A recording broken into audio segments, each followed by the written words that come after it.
Quando chega a noite, volto para casa e vou para o meu escritório. Na soleira tiro minhas roupas de trabalho, cobertas de lama e sujeira, e visto as roupas que um embaixador usaria. Vestida decentemente, entro nas antigas cortes de governantes que já morreram há muito tempo. Lá, sou calorosamente recebido e me alimento do único alimento que considero nutritivo e nasci para saborear. Não tenho vergonha de falar com eles e pedir que expliquem suas ações. E eles, por gentileza, me respondem. 4 horas se passam sem que eu sinta nenhuma ansiedade.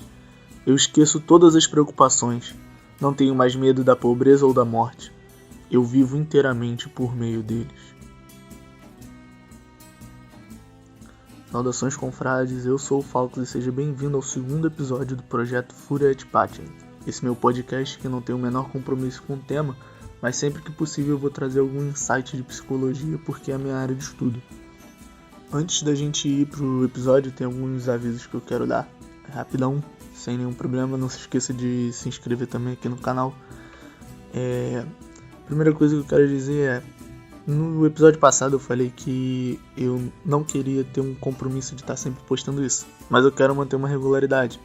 Provavelmente os episódios vão costumar sair todas as quartas-feiras, só que essa semana é uma semana atípica na minha vida e por isso esse episódio está saindo depois. O que acontece é o seguinte, cara, eu trabalho numa empresa, é uma empresa relativamente grande, só que o setor que eu trabalho só tem eu e mais um cara para realizar a função que nós temos. Essa semana esse cara que trabalha comigo saiu de férias, então tá tudo nas minhas costas. Então o pouco tempo que eu tinha para poder gravar e editar, eu não tive. Fora que eu também estava precisando finalizar esse roteiro, que ele já estava adiantado, mas ainda não estava finalizado.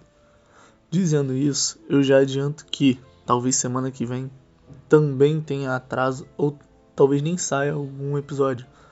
Justamente porque as férias desse maluco vão continuar.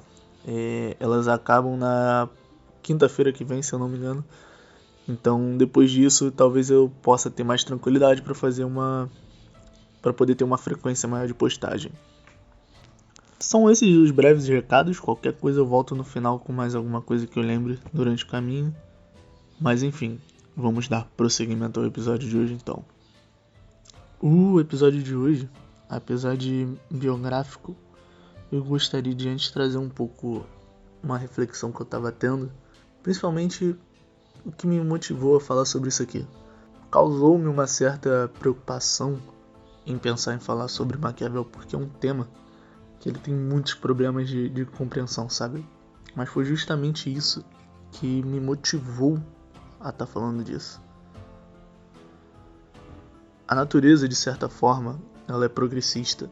E quando eu digo que ela é progressista, eu não estou falando de um progressismo no sentido de política, ou até mesmo daquela visão positivista de que a sociedade caminha para um progresso infinito e positivo. Quando eu estou falando de natureza ser progressista, eu estou falando de fato da evolução, da melhoria das espécies. Um sentido mais darwinista da coisa, entende? Se a gente excluir a existência da metafísica e pensar apenas na natureza animal do ser humano, o que resta pra gente por objetivo de vida provavelmente é a autorrealização. Tá, mas como assim autorrealização?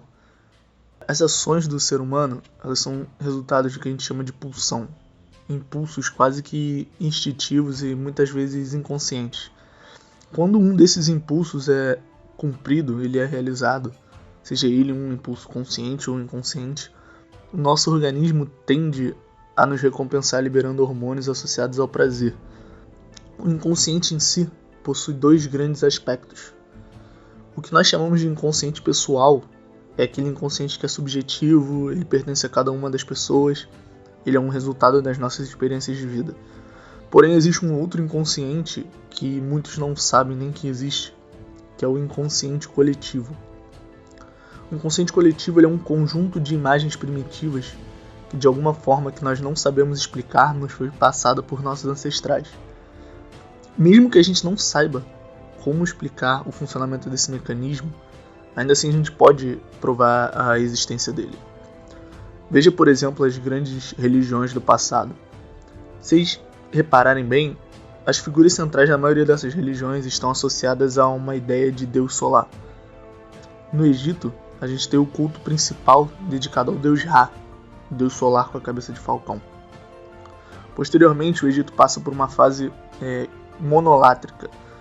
Alguns vão dizer que não era monolatria, que era uma fase que eles rezavam apenas para um deus, era um monoteísmo, só que na verdade era uma monolatria. Por que eu digo que é uma monolatria? Eles não negavam a existência dos outros deuses, eles apenas passaram a cultuar um só deus, mesmo aceitando a existência dos outros. Durante essa fase monolátrica do Egito, a figura do deus solar Ra é substituída pelo deus Atum. E Atum, se você ver os hieróglifos, ele continua sendo uma figura solar, porque ele é representada pelo próprio disco do Sol. Indo mais para frente, nós podemos prosseguir falando dos indo-arianos, que cultuavam a Mitra. Mitra tinha um mito que dizia que ele passeava pelo céu com a sua carruagem sendo puxada por um javali chamado Veretragna.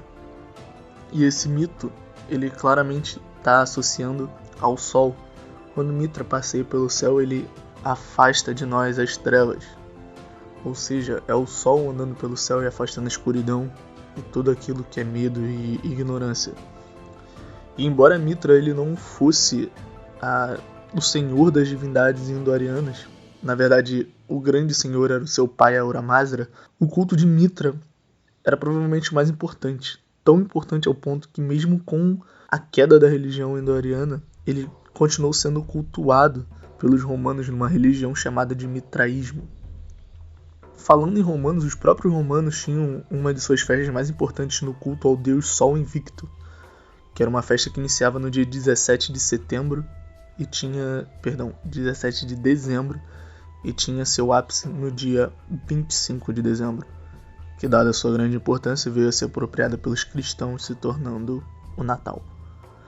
Tá, mas o que esse papo todo de inconsciente coletivo e civilizações e tudo mais tem a ver com o tema de hoje?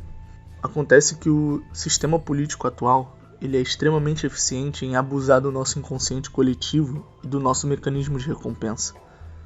A princípio, o nosso organismo usou esses mecanismos de prazer associados à competição e o progresso como uma forma de nos tornar homens melhores.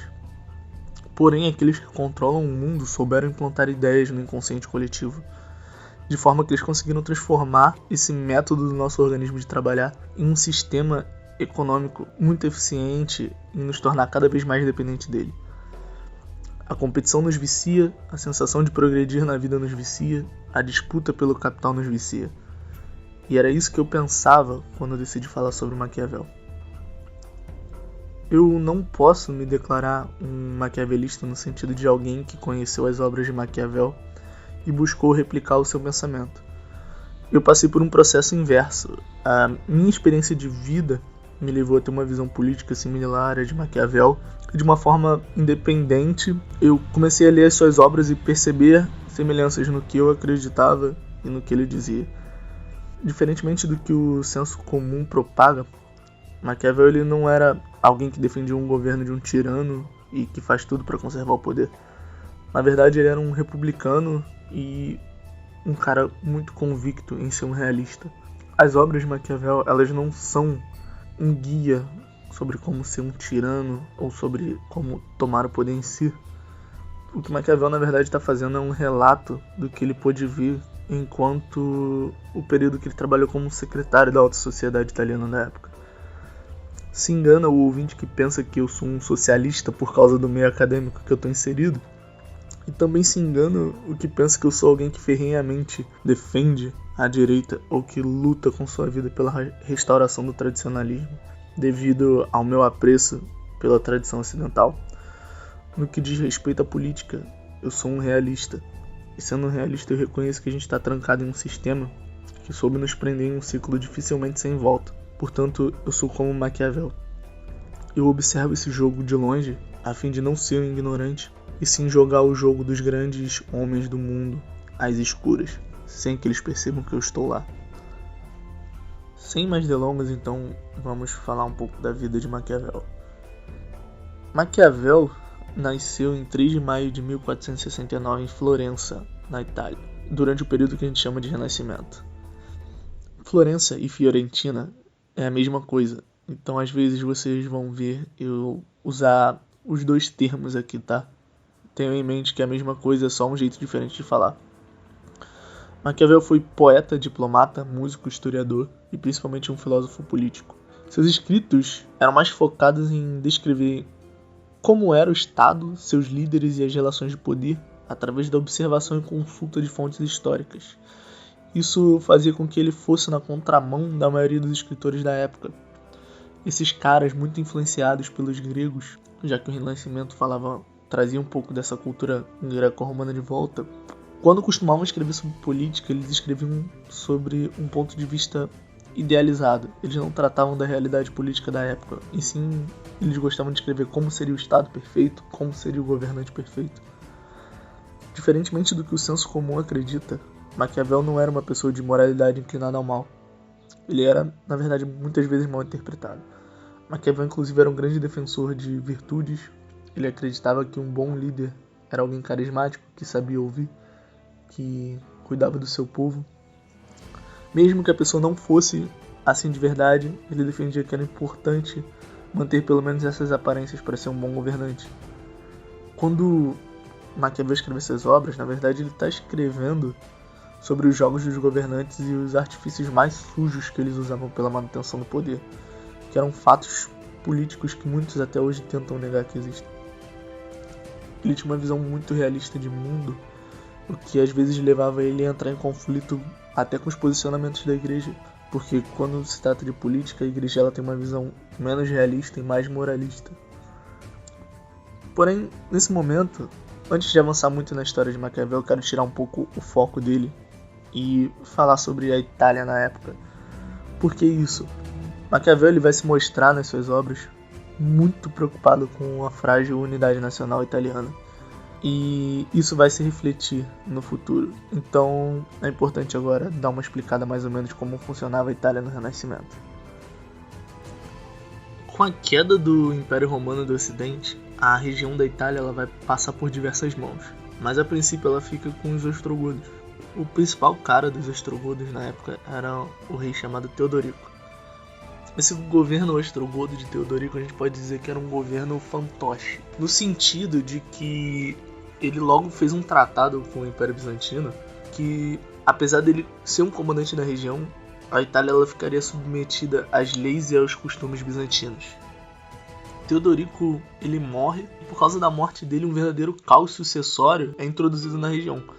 O que acontece? Ele deixa uma criança como herdeiro. Só que por ser uma criança, é claro que o trono não poderia ficar nas mãos de uma criança. Então colocam a mãe da criança para governar temporariamente. O problema é que esse governo não dá certo. A galera nobre se revolta. Eles fazem um complô que eles matam a criança e a mãe. E o trono vai passando por diversas pessoas. E essas pessoas vão sendo assassinadas, vão morrendo. Até que vai parar o trono nas mãos de um cara chamado de Totila. Esse maluco ele vai fazer uma verdadeira cagada. Porque o que acontece? Ele acha que ele pode confrontar o Império Bizantino. Então ele vai encerrar a parceria com o Império Bizantino e vai invadir algumas regiões que pertenciam a eles. Apesar de ter alguns conflitos, o Império Bizantino ele não vai fazer nenhuma grande retaliação contra Totila.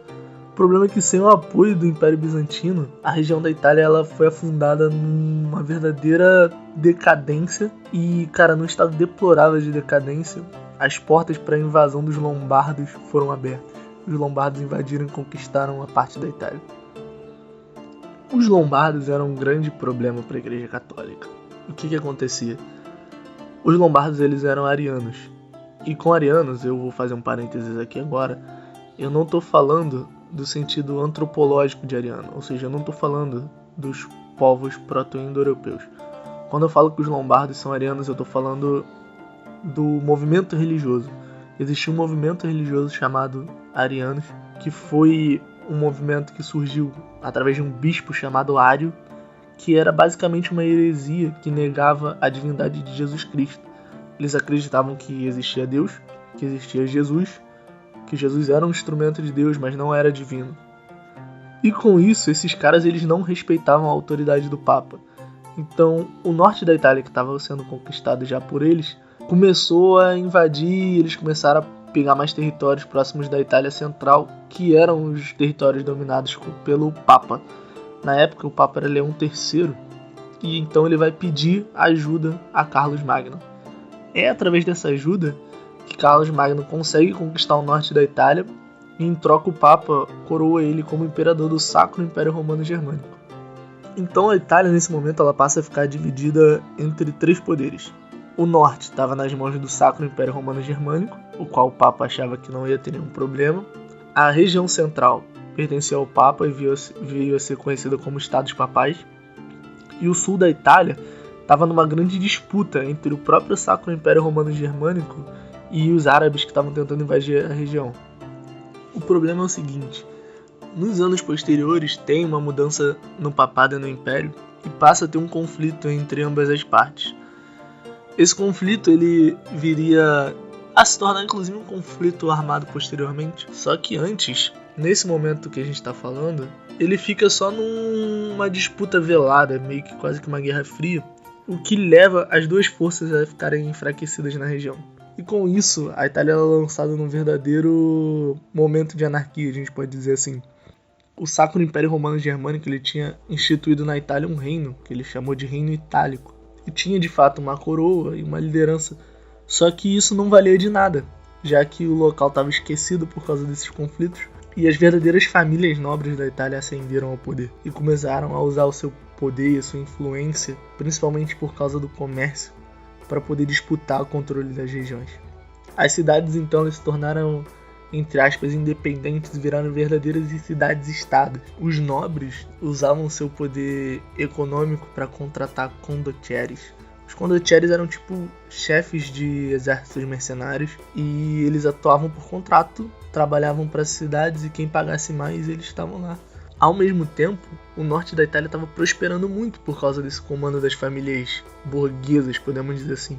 E conforme esses conflitos dos senhores do norte iam se intensificando e iam caminhando cada vez mais para o sul da Itália, essa prosperidade e efervescência cultural ia avançando também. Então é muito interessante notar esse aspecto, que apesar de ser um conflito e uma guerra local, uma guerra civil italiana, a gente pode notar que essa guerra ia avançando e ia trazendo a cultura renascentista para o interior da Itália e posteriormente para o sul da Itália. As 5 principais potências, assim que a gente pode chamar, na época, eram o Ducado de Milão, a República de Veneza, a República de Fiorentina, o Reino de Nápoles e os Estados Papais em si. E é nesse cenário de uma Itália disputada pelo poder que Maquiavel vai viver. Durante a sua infância, embora ele tivesse uma educação acima da média, ela não era uma educação próxima do que a alta sociedade recebia. O pai de Maquiavel, que era chamado de Bernardo di Niccolo Machiavelli, era um advogado que nasceu de uma família respeitada, só que estava empobrecida por causa de dívidas contraídas pelo seu pai e seu tio. Então isso impediu o pai de Maquiavel a se lançar profundamente na carreira de jurista, e ele acabou atuando mais como tesoureiro.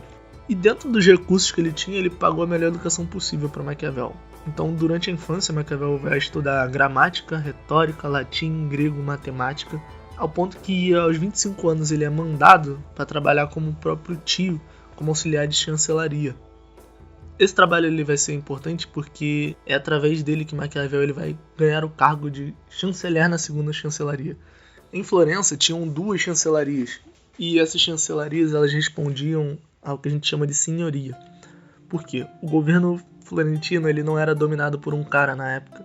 Ele era dominado por um conselho, e os membros desse conselho eram 9, eleitos entre as famílias mais distintas de comerciantes e artesãos da cidade. Esse conselho ele vai dar a primeira grande missão para Maquiavel, que era realizar uma diplomacia por causa de certos conflitos que estavam acontecendo na região de Pisa. A região de Pisa ela havia se rebelado e os senhorios eles tinham determinado que a região deveria ser reconquistada. Maquiavel vai ser enviado em 1499 para poder negociar com Catarina Sforza, que era mãe de um cara chamado Ottaviano, um condottieri, e que tinha um exército realmente forte.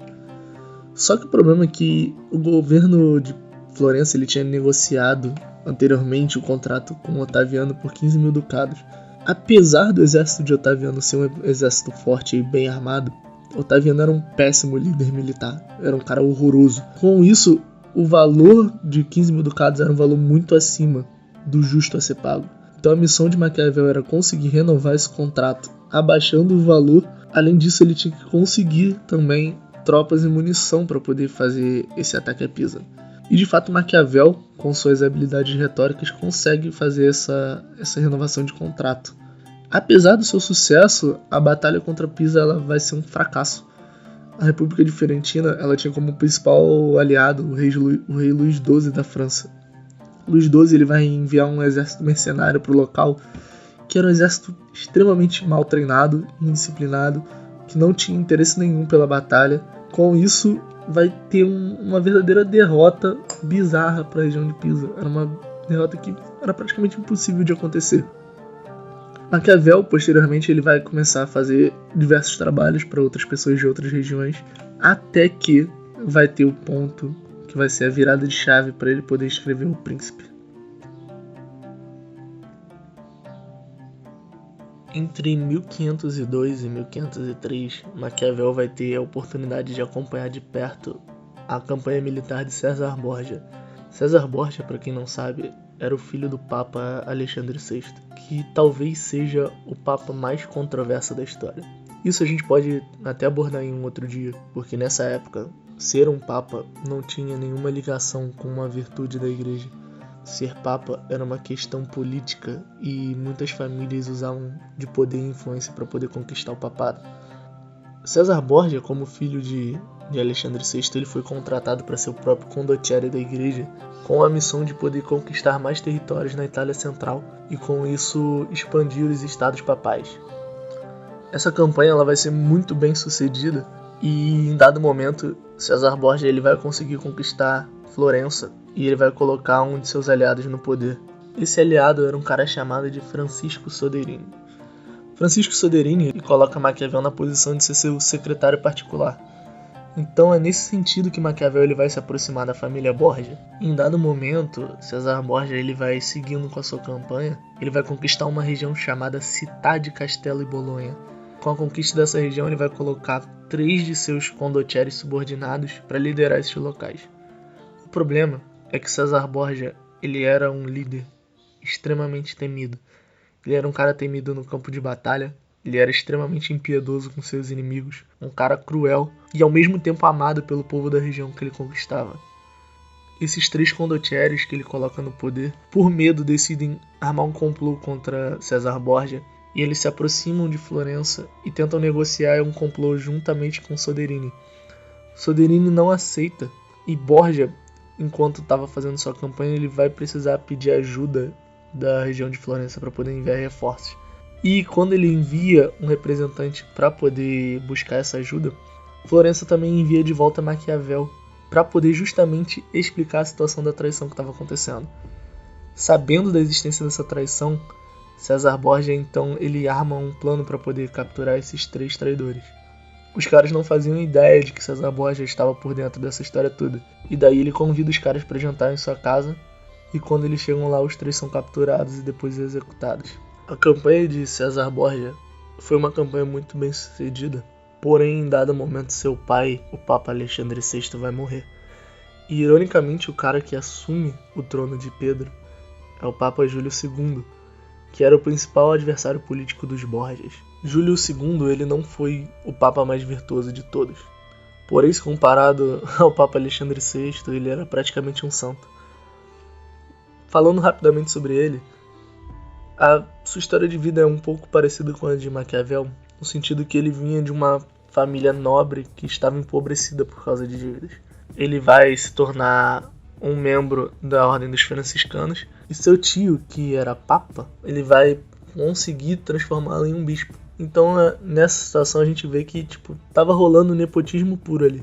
Porém, no que se diz respeito à sua posição na igreja, ele pelo menos tentava manter as besteiras que ele fazia às escondidas, diferentemente do Papa Alexandre VI, que fazia tudo isso às claras. A única grande besteira que esse cara fazia como Papa era desobedecer uma ordem da igreja a respeito de ir para o campo de batalha. Sim, quando as forças papais, elas, no domínio de Júlio II, iam disputar o controle de algum território, ele mesmo ia para o campo de batalha e comandava suas tropas, para vocês verem como é que o cara era louco. Esse Papa também, para quem não sabe, ele é o Papa que assinou o Tratado de Tordesilhas, que ajudou a dividir a América entre Portugal e Espanha, que vai ser importante para a formação do nosso país. Pois bem, quando Júlio II ele ainda era bispo, ele vai ter muitos conflitos com o Papa Alexandre VI, principalmente porque ele vai se aproximar da família Médici, e os Médici eram grandes rivais dos Borgias pelo controle da Itália. Com isso, quando Alexandre VI morre e Júlio II assume o papado, ele já trata de cortar os laços com César Borgia, o que lança ele numa vida não exatamente decadente, mas vai fazer ele perder grande parte do seu prestígio, e depois de um tempo, César Borgia ele vai morrer em campo de batalha servindo ao exército. Quando César Borgia morre, algumas das regiões que por ele estavam conquistadas e que não estavam atreladas ao papado, elas vão ficar num verdadeiro vácuo de poder. E isso vai permitir que Veneza tenha uma ascensão de conquista territorial muito grande. Isso vai ameaçar muito o Papa Júlio II. Então ele vai fechar um acordo entre o papado, o Sacro Império Romano Germânico, na época era liderado por Maximiliano, e ele também estava com medo dessas conquistas de Veneza, e a França. Ao mesmo tempo, Maquiavel ele vai começar a ficar muito preocupado com esse contexto. E aquele cara, Soderini, que César Borgia havia colocado no poder de Florença, ele continuava no poder. Então Maquiavel, que já era próximo dele, chega e pede autorização dele para poder criar um exército florentino. Lá no início eu falava que Maquiavel era um nacionalista preocupado com a unidade nacional da Itália. E aqui ele vai fazer uma coisa muito diferente da maioria dos caras da época. Ele vai de fato montar um exército nacional entre aspas, né? Porque a gente está falando de uma cidade-estado. Mas ele vai criar um exército de Florença composto por moradores de Florença, voluntários. Maquiavel ele vai contra o senso da época, que era utilizar mercenários. Para Maquiavel, mercenários não eram confiáveis, porque eles não tinham um envolvimento com aquela nação. Então eles não eram patriotas e a lealdade deles era muito questionável. Maquiavel ele consegue criar esse exército de florentinos e ele mesmo fica encarregado do comando desse exército. Lembra que no início eu falei que a Florença uma vez tentou conquistar Pisa e eles fracassaram? Essa disputa pelo controle de Pisa já estava durando 15 anos. E Maquiavel, juntamente com seu exército, formado por cidadãos florentinos, conseguem conquistar Pisa e trazer ela de volta para a República Florentina. A verdadeira preocupação do Papa com a República de Veneza, que vinha se expandindo na época, começa a aumentar. E então o Papa Júlio II decide lançar uma investida sobre os territórios que pertenciam à República de Veneza e que também pertenciam antigamente aos Borgias, os territórios dos Borgias que não estavam atrelados à igreja, já que os que estavam atrelados à igreja ele conseguiu pegar para ele durante o papado. Dessa forma, ele pede ajuda aos fiorentinos. Soderini tinha medo de deixar a cidade desguarnecida, então o que ele faz? Ele mantém as tropas mercenárias na cidade, mas ele decide enviar Maquiavel juntamente ao Papa para poder fazer parte dessa campanha. E as forças do Papa, junto com as forças de Maquiavel, junto com os franceses e junto também com o Sacro Império Romano Germânico, eles conseguem derrotar as forças de Veneza. Porém, outro problema surge. O Papa ele começa a temer a influência francesa na região. Então, logo depois dessa conquista, o Papa ele vai cortar laços com os franceses e isso vai iniciar um outro conflito entre o papado e a França. A França, como eu havia mencionado antigamente, era um forte aliado histórico da República Fiorentina. Então os fiorentinos ficaram entre a cruz e a espada. Lembra daquela situação que a gente estudou em história entre os portugueses que estavam entre o governo inglês e o francês, já que eles eram aliados dos dois lados? A mesma coisa tinha acontecido com Florença na época. Eles estavam entre as forças papais e as forças francesas. O Papa ele ficou impaciente com a falta de decisão das forças florentinas em tomar um lado. E com isso ele decide tirar Soderini do poder e colocar alguém que fosse mais alinhado ao seu pensamento. O Papa consegue invadir com sucesso a região. Ele tira o poder das mãos de Soderini, Soderini foge e se autoexila, e com isso o Papa coloca um representante da família Médici no local. Logo após essa conquista do Papa e a ascensão dos Médicis ao poder, a República de Florença ela foi desfeita. Maquiavel ele foi mandado para o exílio, só que isso não seria o seu maior problema. Acontece que 2 jovens que estavam sendo acusados de traição fizeram uma lista de pessoas que também estavam envolvidas em trair os Médicis. E nessa lista eles colocaram Maquiavel. Essa lista ela era completamente arbitrária, não há nenhuma prova do envolvimento de Maquiavel. Parece que eles só citaram diversos nomes aleatórios. Então com isso Maquiavel ele foi preso, foi torturado e durante 15 dias ele foi mantido amarrado pelos braços, com o próprio corpo pendurado, com os ombros deslocados para poder assumir o seu envolvimento com essa traição. Só que é algo que não aconteceu. Ele negou até o fim, com isso ele foi liberto. Pouquíssimo tempo depois, o Papa Júlio II morre e um dos Médicis é eleito Papa. Esse cara, por incrível que pareça, ele tinha um certo apreço por Maquiavel, então ele não continuou com perseguições à figura de Maquiavel. Maquiavel ele vai se retirar para uma fazenda a qual ele era proprietário, e lá ele vai levar os seus dias escrevendo sobre política, e é quando ele vai fazer a maioria dos seus escritos, e ele vai escrever O Príncipe. O Príncipe, que é muito focado nessa figura de César Borgia, que apesar de tudo isso, é um livro dedicado aos próprios Médici. Por incrível que pareça, ele via nos Médicis a possibilidade de haver uma Itália unificada. Algo que a gente sabe que não aconteceu com os Médicis, só veio acontecer muito tempo depois. Apenas lá por volta do século XVII, né, com Vítor Emanuel II, que a Itália viria a ser unificada, então cerca de 400 anos depois. E a gente está falando ainda inclusive de uma unificação meramente territorial, porque a unificação da Itália como um povo mesmo, uma identidade nacional, isso só viria a acontecer posteriormente com Mussolini. Você gosta ou não da figura dele, ele foi responsável por trazer uma ideia coesa de nação para o povo italiano. Porque mesmo com o governo de Vítor Emanuel II, essas divisões territoriais ainda causavam muitos conflitos.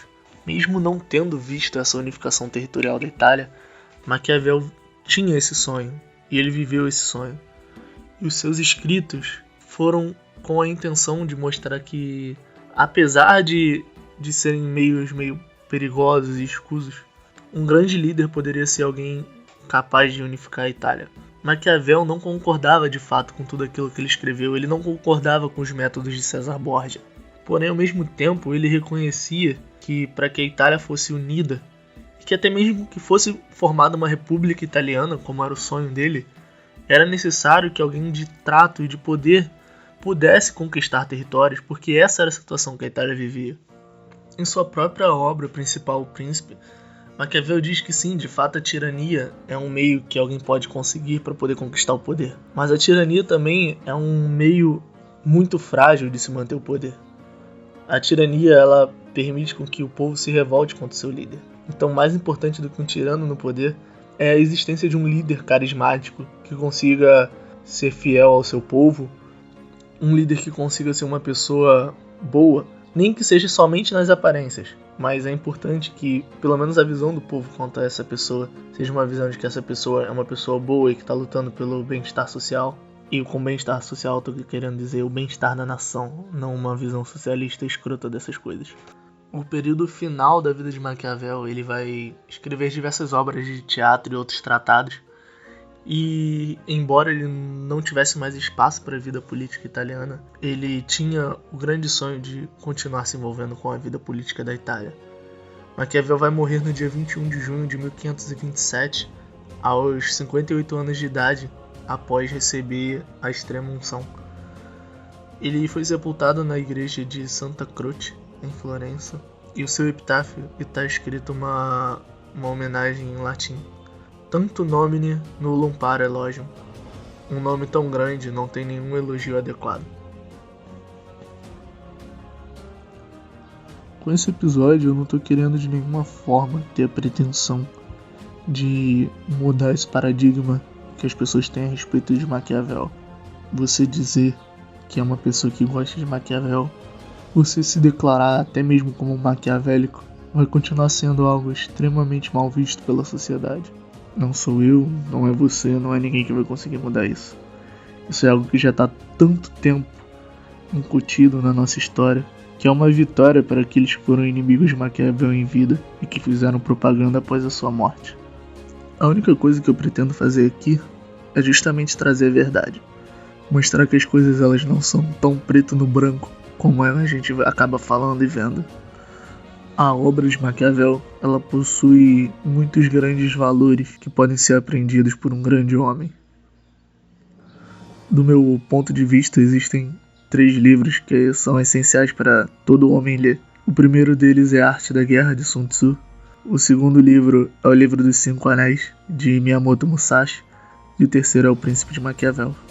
Se você se dedicar à leitura desses livros, de verdade, e conseguir entender o que está falando, fugir dessa visão estereotipada que a sociedade te dá, você vai conseguir adquirir ali ideias e valores que vão te tornar uma pessoa muito melhor.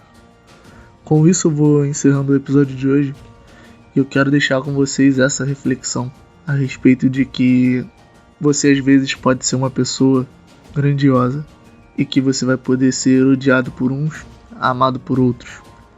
Só que tenha sempre muito cuidado com a propaganda que seus inimigos fazem de você, porque às vezes tudo aquilo de grandioso que você fez pode ser distorcido e usado para ideias erradas. Posteriormente, se for interesse de vocês, eu posso fazer um episódio falando especificamente sobre o Príncipe de Maquiavel, não destrinchando a obra toda, mas talvez destrinchando aquelas passagens que sejam de mais valor.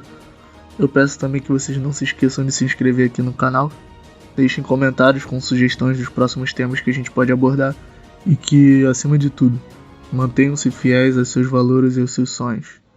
Um abraço a todos e nos vemos no próximo episódio do Fúria et Patim.